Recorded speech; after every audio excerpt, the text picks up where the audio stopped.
За сайн уу guys юу яцгаан бүгд өнөөдөр мэдэрвэж Alpex байна. За тэгэхээр та бүхэн мэдж байгаа юм би Telegram group дээр poll явуулаад аль ялсан coin-ыг нь ерөөхдөө бол анализ хийгээд яваад байгаа. Тэгээд энэ удаагийн coin-оор бол ADA тодорсон байна. Тэгээд ADA дээр бүгд анализ хийцгээе.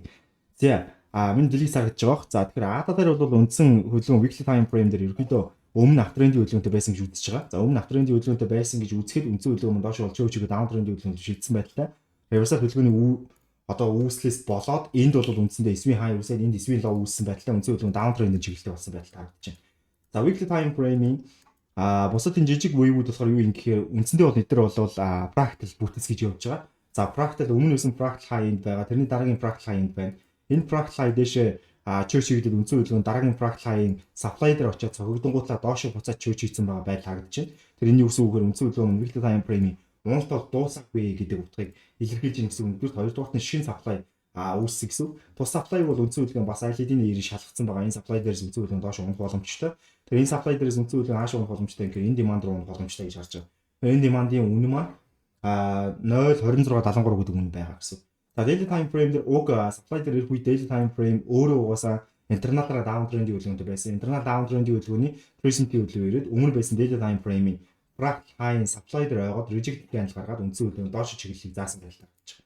Тэгэхээр эндээс daily time frame бол ерөөдөө доош чиглэлийг заахгүй учраас internal low руу буюу хамгийн ихэнд 0.2976 үнэлгээ явах боломжтой болно.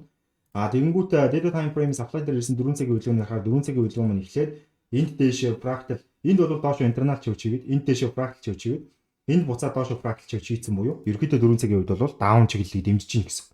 Тэгэхээр 4 цагийн үед бол fractal-аа down, internal-аа down.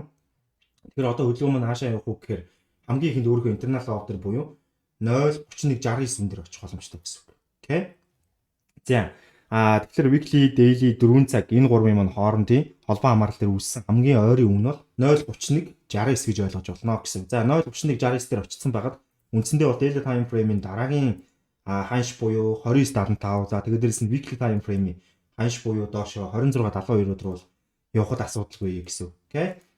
За би бол ингэж харж байна. Ерөнхийдөө бол ADA-гийн анализ ийм байна. Тэгэхээр би аль болох одоо coin-уудын анализыг бол маш богино хугацаанд ойлгомжтой амархнаар тайлбарлаад хүрхийг оролдож байгаа. Тэгээд дараагийн poll бол өнөө өрөн. Тэгээд poll-то идэвхтэй оролцоо гэж үсээ бүгд амжилт хүсье. Alpex-ла баярлалаа баяртай.